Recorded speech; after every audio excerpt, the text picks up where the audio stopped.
ఈసారి కాకపోయినా వచ్చే ఎన్నికల్లోనైనా సరే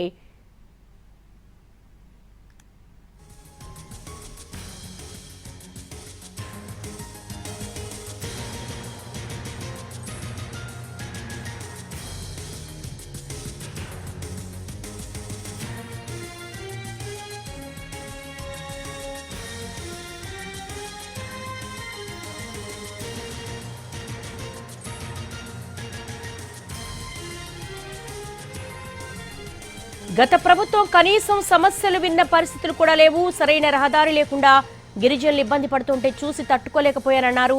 ఎవరికి ఏ సమస్య ఉన్నా తనతో పంచుకోవాలన్నారు పవన్ కళ్యాణ్. కూటమి అధికారంలోకి వచ్చాక 18 నెలల్లోనే గిరిజనుల మౌలిక సదుపాయాల కోసం వర్కౌట్ చేస్తున్నామని, 70 ఏళ్లుగా రోడ్డు చూడని గ్రామానికి ఇప్పుడు రోడ్డు వేయించామన్నారు పవన్ కళ్యాణ్. ప్రజలకు అండగా నిలబడితే అభివృద్ధి ఎలా ఉంటుందో చేసి చూపిస్తామంటూ పవన్ కళ్యాణ్ వ్యాఖ్యానించారు. గత ప్రభుత్వం కనీసం సమస్యలు విన్న పరిస్థితులు కూడా లేవు. సరైన రహదారి లేకుండా గిరిజనులు ఇబ్బంది పడుతుంటే చూసి తట్టుకోలేకపోయానన్నారు పవన్ కళ్యాణ్. ఎవరికి ఏ సమస్య ఉన్నా తనతో పంచుకోవాలన్నారు ఆయన. నందిగరు గ్రామంలో డోలీ మోతలకు కూడా ఇబ్బంది, డోలీ మోతలతోటి సతమతమయ్యే గ్రామానికి విముక్తి కల్పించి అలాంటి గ్రామస్తుల మధ్య 40 కుటుంబాల మధ్య జరుపుకొని మేము ముందుకు వచ్చాను. 70 సంవత్సరాలుగా రోడ్డు లేని ఈ రోడ్డుకి ఒకసారి ఫోటోలు చూస్తే ఇది ఏ రోడ్డా అని చెప్పి దాని మీద కామెంట్స్ కూడా ఉన్నాయి. నేను కూడా అడిగాను, మన ఉన్నతాధికారులు కూడా అడిగాను, మన ప్రిన్సిపల్ సెక్రటరీ గారిని కూడా, సార్ ఇది నిజంగా రోడ్డు వేసారా లేదంటే ఏఏలో క్రియేట్ చేశారా అని. ఎందుకంటే అంత క్లీన్గా ఉంది రోడ్డు. అంటే ఇది ఎందుకు చెప్తున్నానంటే నేను వచ్చి ప్రత్యక్షంగా పర్యవేక్షించి, అలాగే మనకి జల్ జీవన్ మిషన్ నీళ్ళు ఎలా వస్తున్నాయి, ఏం వస్తున్నాయి, ఇవన్నీ పరిశీలించడానికి వచ్చాను. సమస్యలన్నీ రాత్రికి రాత్రి తీరవు. ఇవన్నీ కష్టపడి నిలబడి తీర్చే సమస్యలు ఇవన్నీ.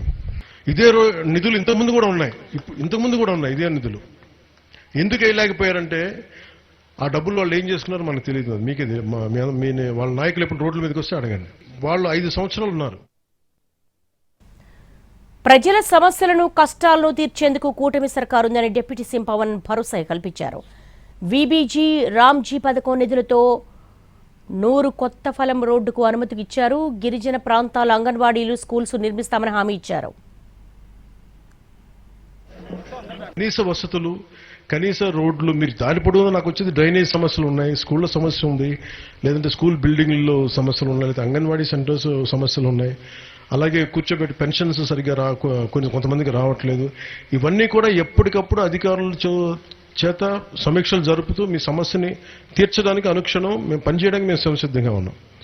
మీరు మా మీద ఈ ప్రాంతంలో ప్రత్యేకించి కూటమిని గెలిపించకపోయినప్పటికీ కూడా మీకోసం మేము కూటమి ప్రభుత్వం పనిచేస్తుంది. మనస్ఫూర్తిగా మీకోసం ఉంటాం, మీకోసం పనిచేస్తాం. గుంటూరు జంక్షన్ నుండి కొత్తపొలం గ్రామానికి 1.6 కిలోమీటర్ రోడ్డు జీరామ్జీ, ఇప్పుడు నరేగా ఇది ఇప్పుడు పేరు మారి దీని పేరు జీరామ్జీ పథకం కింద దీన్ని శాంక్షన్ చేస్తున్నాం ఈ కార్యక్రమం.